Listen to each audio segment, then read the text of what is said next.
This video is a part of Experience Scalar for Free initiative.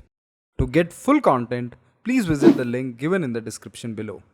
Why do we use arrays so extensively everywhere? The reason for that is because arrays provides us random access in order 1 time complexity, right? And this is the biggest advantage of array. In most of our use cases, we want to access random index in the most optimal way. That is why we use arrays. But this random access of any index, this also comes with a cost, right? Do you guys know how an array is able to provide order 1 random access?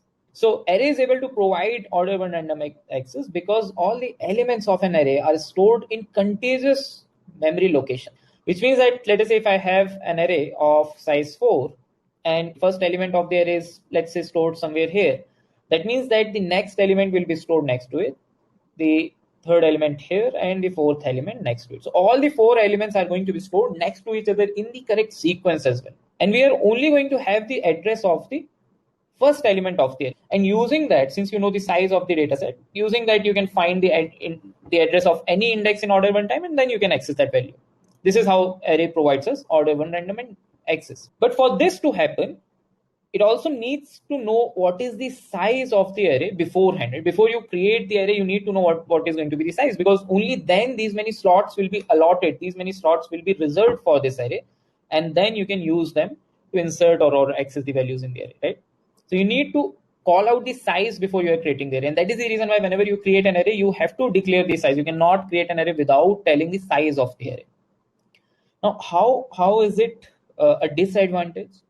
So the disadvantage which lies here is that whenever you are creating an array, you need to have a very good idea about how many elements are going to be there in the array. Because if the size that you have given here, if that size is very large than your actual data set, which means that you have created an array of a larger size, but you have very few elements to fill in there, then that means you are going to waste memory, right? Because if you have, let's say, created an array of these many slots, but you have only filled, let's say, 2 elements inside the array. Since all these slots have been reserved for this array, they cannot be used by any other thing, right? So if you are not filling them, that means that this memory is wasted. On the other hand, if the number of slots that you have created, if the size of the array that you have, if it is smaller than the size of your data set, then you can definitely not insert all the data that you have. For example, in this array of size 4, if you want to insert, so let's say we have this array of size 4 here, and you have filled this complete array, all these slots are occupied. Now, if I want to insert a 5th element inside this array, is that possible? Can we extend the size of the array? No, right? That is absolutely not possible, because these slots which are next to the 0th or the last slot, they might already have been taken. They might not be free. And this is not how you can simply extend the array, right? Maybe we cannot do this in a normal array, but we can do this in a vector or in an array list, right? Even if an array list is filled, even if a vector is filled, you can still insert values inside it. Internally, vector or an array list is also having an array, a normal array only. And when that array gets filled, the best that we can do is declare a new array. Discard this array, declare a new array of a larger size, right? So if you declare a new array of larger size, which means that another set of contiguous memory locations will be allotted to that array. And then you can copy all these values from your original array to this array. All these values are now in this new array. And then in the subsequent slots, you can insert the new values, right? So if you had this array of size 4, if it gets filled in a vector or in an array list, a new array will be created of larger size. These values will be copied, and then the new values that you need to insert, they will be inserted in the subsequent slots, and then this array will be discarded. And once this new array gets filled, the same thing will repeat again. Another new array of larger size will be created, all these values will be copied, and then the new values will be added in the empty slots. So whether you are using a normal array or a vector or an array list, it totally does not matter, because both of them are working in the exact same way, using contiguous slots in the memory. And whenever you try to book contiguous slots, whenever you are trying to reserve these contiguous slots, there are a lot of chances of wasting the memory. Arrays definitely are the best suited data structure if we require fast random access. But if we do not require fast random access, in that case, we can optimize for the memory. We can save some space, and we can save ourselves from wasting extra space by using a data structure which is one of the most important data structure with respect to the interviews, especially if you want to prepare for companies like Amazon, Microsoft, or Adobe. And this data structure is known as the linked list. So we are going to study linked list in today's class. We are going to see linked list from scratch, how it is stored, how it functions, and we are also going to solve a lot of interesting problems on linked list. Okay, so now let's see how using a linked list can actually save space for us, right? And always remember that whenever we are using linked list, we do not aim for having a fast random access. Right? That thing is totally lost. But we are going to save some space, right? And let us see how we are going to save space for us. So in an array, the space was being lost because we were trying to reserve a chunk of memory location next to each other for the array. And if that is not being used, then all that memory is wasted, right? But in a linked list, what we are going to do is, first of all, we do not reserve these spaces in chunks, right? We are going to reserve one slot at a time for one data, right? So for example, if you want to insert 4 in your linked list, then when you want to insert 4, when you actually create a node in your linked list, only then are you going to reserve this slot or insert 4 in this slot, right? And let's say that we want to insert 5, then only when you want to insert this number, only then you are going to do this. And these slots do not need to be next to each other. They do not need to be in contiguous slots. They can be anywhere, right? For example, if you want to insert 7, this 7 can be somewhere here as well. And these slots also need not be in the same sequence. The sequence can also be completely out of order. For example, if now you want to insert 3, this 3 can also be somewhere here. Okay. So all these slots are arranged randomly. Wherever you find a slot in the memory, you can insert these numbers. But now the question is that if they're stored in any slot in any random location, then how do we preserve the order in which we have inserted the elements? How do we iterate over these elements in the exact same order? To preserve the order, we need to have something known as the links. Every element should also have the information about what is going to be the next element. So element definitely cannot have the information, but every node should have the information. And that is the reason why the list node class that you are going to have is going to not only have this data, but also a link to the next pointer. Okay, so the node class that we are going to have, it's going to have some data. And this data can be anything. This can be integer, float, double, string, character, array, hash map, anything. But for simplicity, we are taking integer right now.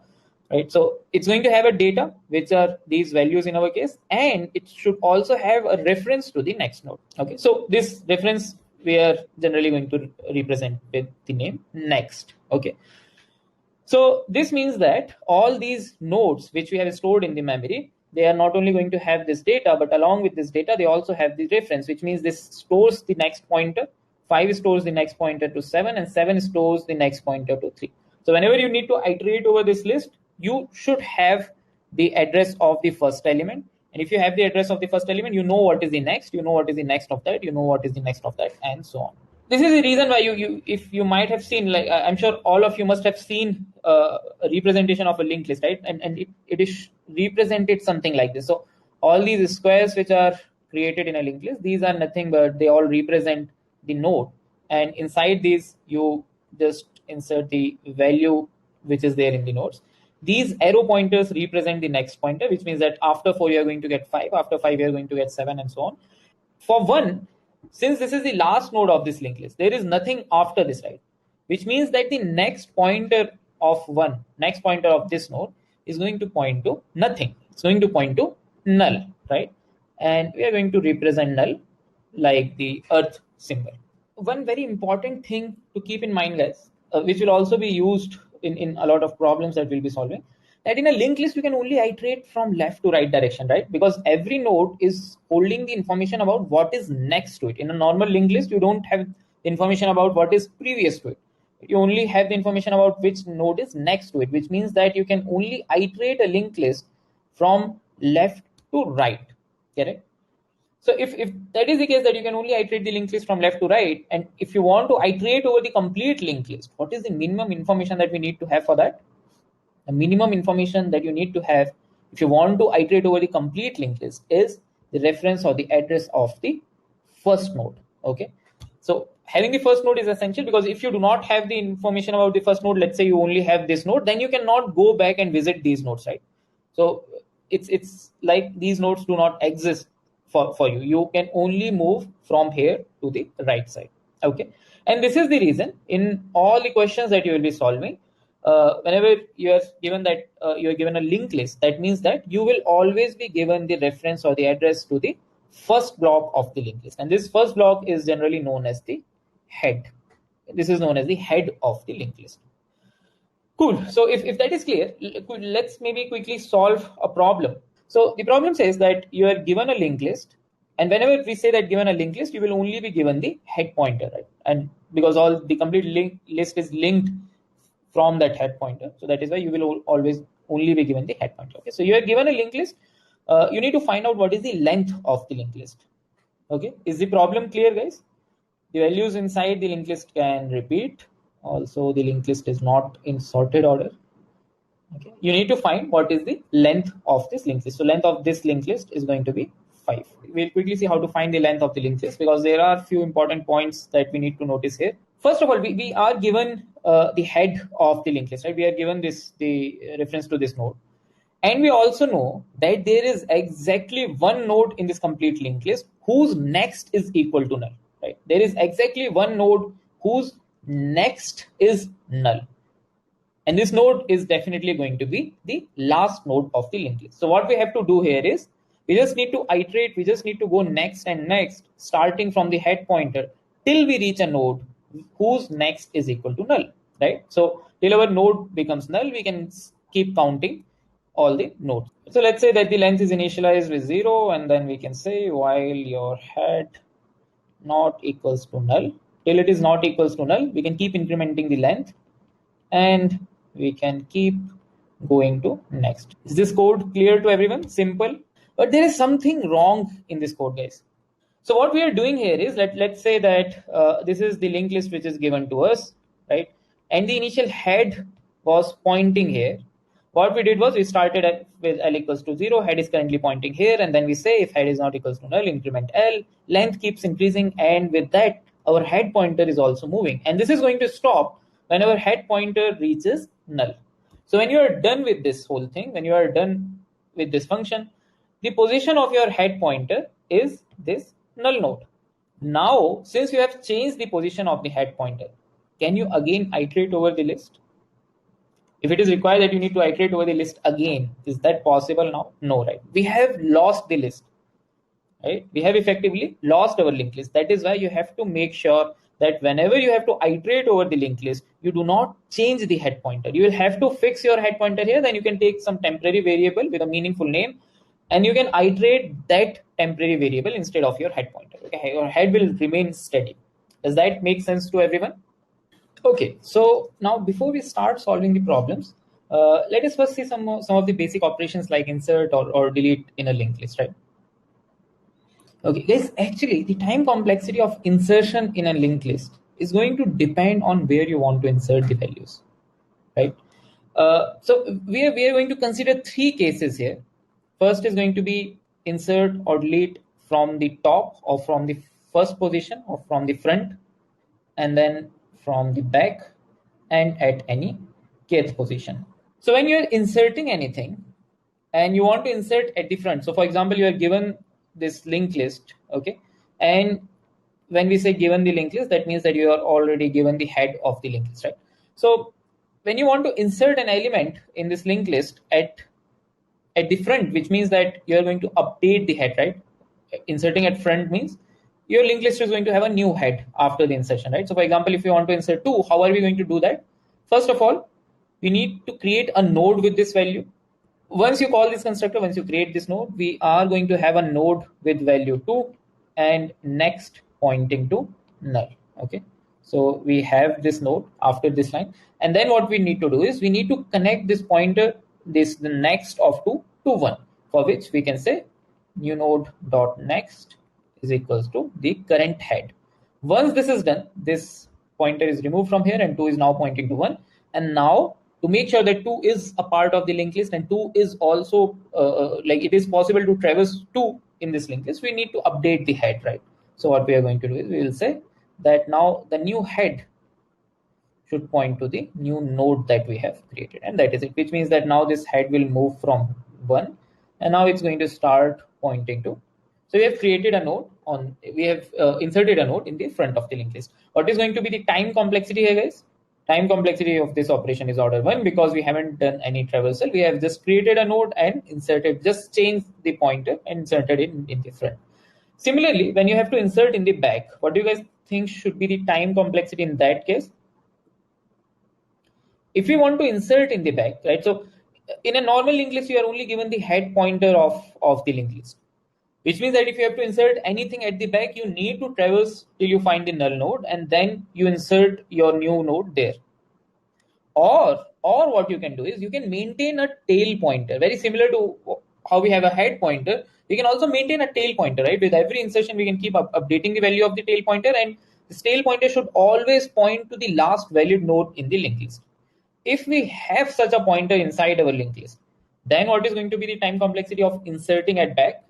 Because now if you have such a pointer, then again you only need to create a new node first of all, right? So if again you want to insert 2, you will first be creating a new node 2 with its next equals to null using the exact same line here. And then what you need to do is you can simply say that tails next should now point to the new node. So this 5 is now going to point to 2 and 2 is already pointing to null. So that is it. And now we just need to update the tail. So we will say that the tail should now be equal to new node. So the tail will be updated and will be moved from this node to the new node that we have created. What is the time complexity of this operation? Correct. Again, it's order 1. Okay. Now, if you have to insert element at any random kth position, in that case, what is going to be the time complexity?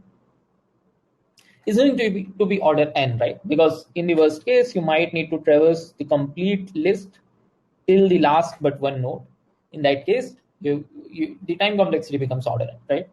Now, one thing to notice here is that if you have to insert element at any kth position, right? For example, if this is 0, 1, 2, 3, if these are the positions, and if you have to insert an element in the third position, which means between 3 and 4 here, in that case, you need the pointer of this node, right? You need the reference of this node because only then you will be insert anything after this.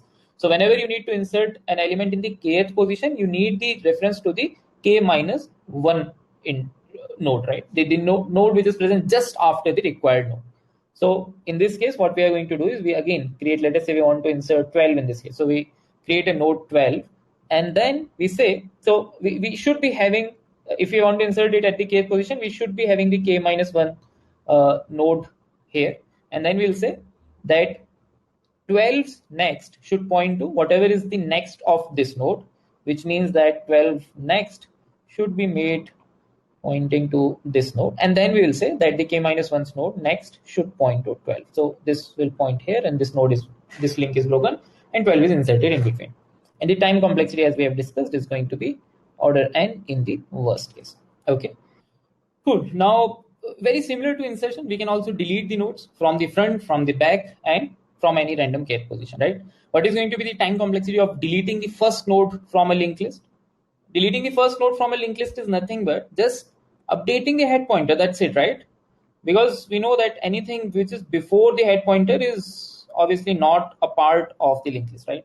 So if here is our head pointer currently, and if we want to delete this node, then if we just move our head pointer by one position and we say that now the head is updated to this node, then that's it, right? Your node is deleted. Now, if you're using C++, then you can actually delete this node or you can free this node, right? Delete this or free in C++. If you're using Java, you don't need to do anything because the garbage collector is there and it's going to do its job, right? So you just need to increment the head pointer. Time complexity is just order 1 because you are just updating the head pointer. What about deleting from the back? If I have to delete anything from the back, can that also be done in order 1? We already have the tail pointer maintained with us, right? So we just need to delete whatever is present in the tail pointer. Can we do that, guys, in order 1 time? So, right, if we have this tail pointer maintained here, we can definitely just say that whatever is this tail pointer, just change it to null. As soon as we do this, this starts pointing to null, and this tail pointer, the node which was pointed by tail, is deleted. But after we have done this, now can we do another deletion from back in order one time? No, right? We cannot update the tail pointer. Why? Because as we have discussed earlier, you cannot go back in a linked list. You cannot travel from right to left in a linked list. So you cannot update the tail pointer while deleting a node. That is why you can do first deletion in order one. You just need to convert this tail to null. But after that, you won't be having any tail pointer maintained to the last node of the linked list. So after that, you won't be able to do it. So the time complexity here is going to be order n, because then after you have done the first deletion, you will have to iterate over the complete list and you will have to reach the last pointer to delete it.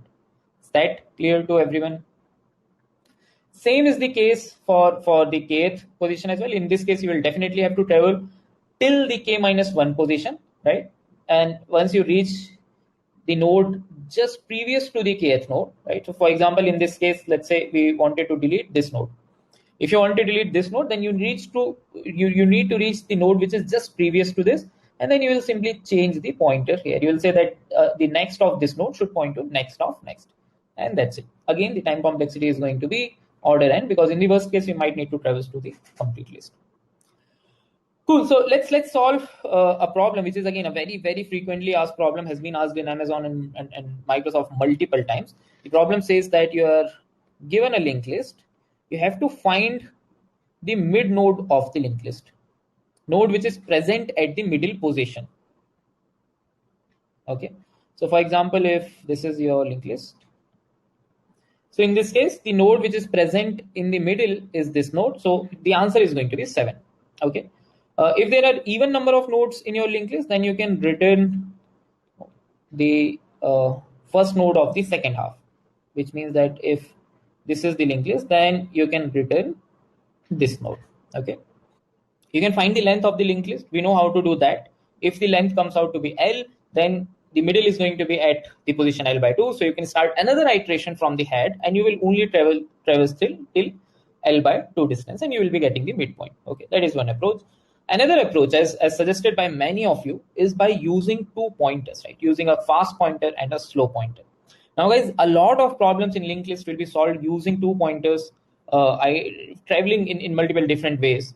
That is why we will quickly see this approach and we'll try to understand the intuition behind this. Okay. So as many of you have said that we can consider a fast pointer and a slow pointer. When the fast pointer reaches the end, the slow pointer will be at the middle point, right? So the intuition behind this is very similar to what would happen in a race of 2 cars. That is, we have 2 cars and we are having a race between these 2 cars. Okay. And both are starting at the same time from the same from the same position, and both have to reach at this point. Now one of the car is moving with a speed x, the other is moving with a speed double that of the other car. So when the moment this car reaches the end point, where do you guys think would be this car? The moment the car with 2x speed reaches the end line, what would be the position of the other car? The other car is going to be at the center of the road, right? Exact center. Why?